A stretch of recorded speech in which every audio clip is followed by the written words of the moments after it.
1977, and for the first time, Formula One would consist of 17 races. A long season then, beginning in Argentina, in spite of the uncertain political and economic situation.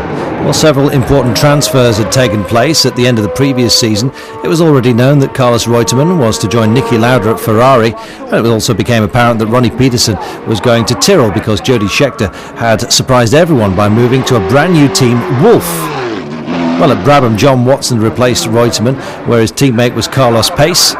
Clay Regazzoni had found refuge at the very last moment in the Ensign team. While still basking in the glory of the world title that he'd acquired just 3 months earlier in Japan, James Hunt took the first pole of this 28th Formula One season. Well, Watson beside him on the front row, whilst behind then De Peye and Lauda, whose relations with Ferrari were no longer what they had been. During the warm-ups, the Lotus and Ligier teams had suffered from engine breakdowns and were not starting the season in the best conditions. Well, there was in fact only one Lotus at the start, driven by Mario Andretti.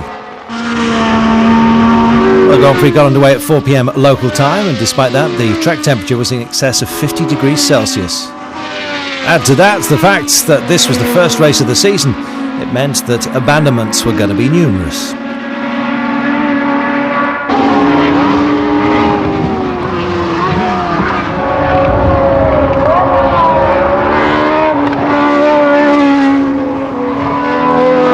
While in the front, James Hunt had seemed to have done the most difficult part, and then he came off the track after breaking his rear suspension.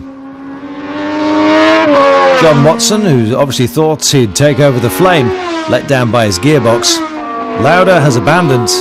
Pace is held back by a cooling problem. And to sum up, everything plays into the incredible Jody Scheckter's hands on board the Wolf. Well, in its very first race, the team belonging to this Canadian of Austrian origins, a specialist in offshore petrol research platform construction, won the race. One of the biggest surprises in the history of Formula One.